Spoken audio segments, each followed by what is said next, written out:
I'm Haley Somert, and the degrees I'm working on are a Bachelor of Arts in Dance and a Bachelor's of Science in Biology. Hi, I am Yao Dao, a second year dance MFA. So my name is Abby Kais, and I am a second year MA candidate. My name is Zachary Forcum, and I am a second year MFA candidate. My name is Bhumi Patel. I'm a first year MFA candidate at Ellis College. I completed my MA in American Dance Studies at Florida State University. I'm actually doing two theses, one for science and one for dance. And my science one is looking at the polycomb group proteins. So I'm looking at the proteins and short RNA molecules that are involved in certain DNA sequences that are involved in recruiting those proteins to those genes that they modify. And then how those modifications, that transcriptional repression through an epigenetic mark, is maintained and inherited by subsequent cells during cell proliferation and cell division. And my dance thesis is looking at, it's in 3 different sections, and the first section is looking at embodiment and physicalizing knowledge, and how embodiment and physicalizing knowledge can be very beneficial for kinesthetic learners, and how that could be potentially more incorporated into science classrooms. And then that goes into the next section, which talks about how dance and science can be collaborated and how that interdisciplinarity can function, and cite some examples where that is already starting to happen. And what my third section is applying the first 2 sections and thinking about my choreographic thesis. Some of it is based off of poetry from Mira Mason Reader, who graduated from this school last year, and incorporating that with my scientific thesis, scientific method, to structure my choreographic thesis piece. My research about my thesis writing is about how Asian culture influenced the 20th century's American modern dance. I originally come from China, and I know Asian philosophies, Asian culture, they're amazing things. And I wonder, when I come here, I find the relationship between Asian culture and the American modern dance. If I find the link and I find the bridge between those two, gonna be really amazing and interesting. My written thesis is exploring a number of different issues in regards to the practice of belly dance, particularly in North America. And the gist of it is I'm using the Suhaila Salampur format of belly dance instruction as a case study on exploring whether or not non-Middle Eastern people can engage in belly dance without engaging as well in the stereotypes and the Orientalism and other problematic issues that a lot of academic writing about belly dance has criticized or been critical of. And then in that, I'm also exploring what it means to codify something that is often perceived as a folk dance or an ethnic dance.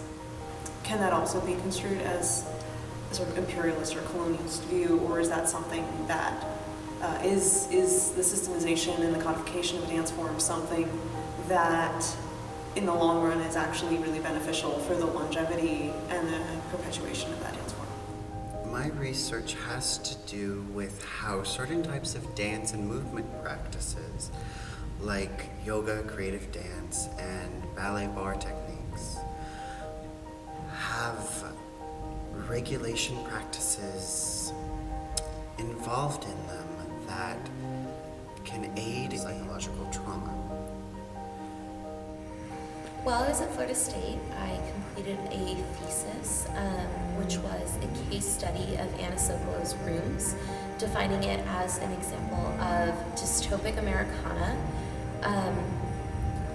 My thesis was written in 2 parts. The first was defining dystopic Americana and explaining how Anna Sokolow's work is an example of that.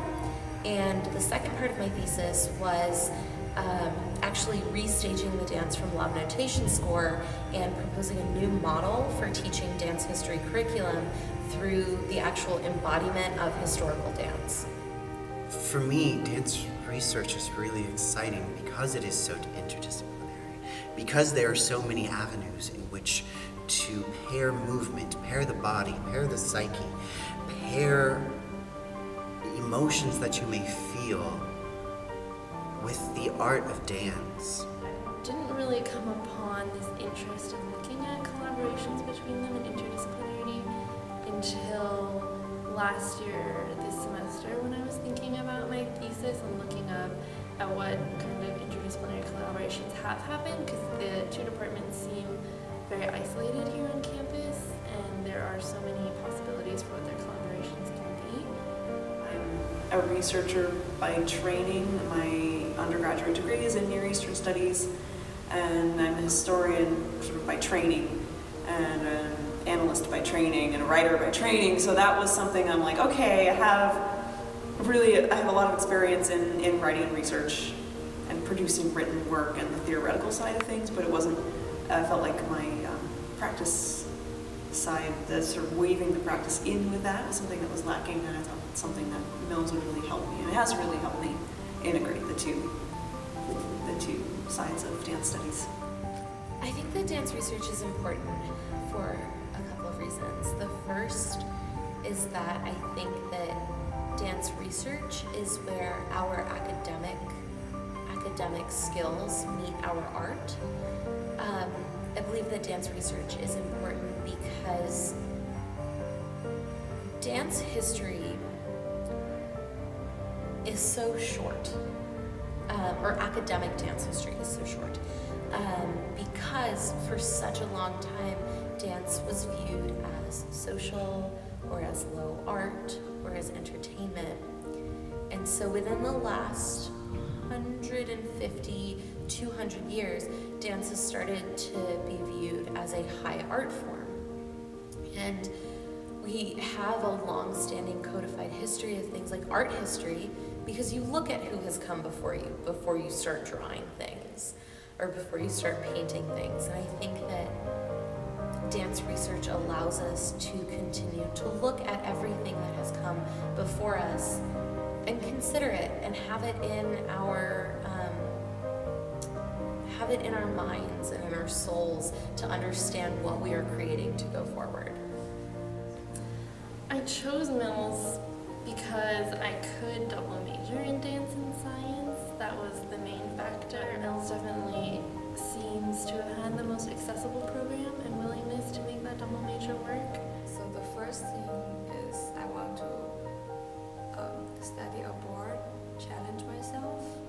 American or US is a perfect place to come.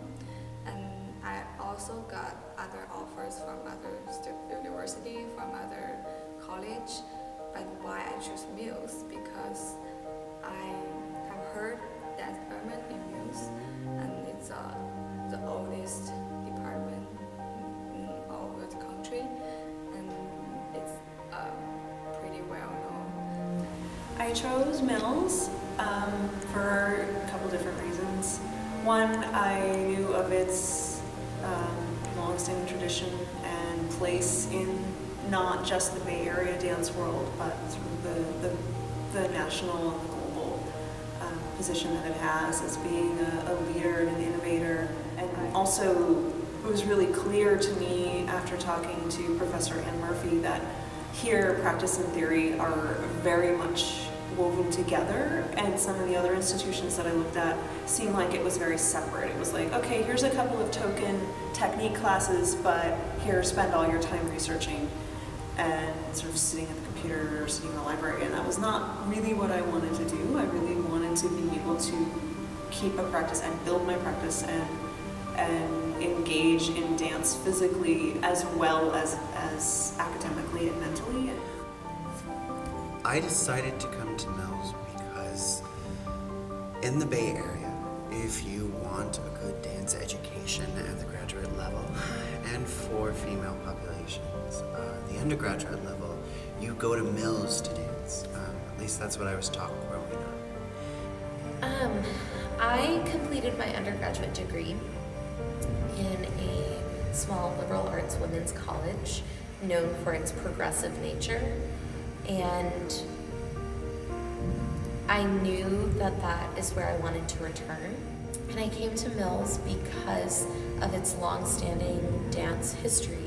Mills is known in the dance community for its radical and progressive dance department, and more than that, it is a space for young woman-identified people or female-identified people to become leaders and to become warriors in the field of dance.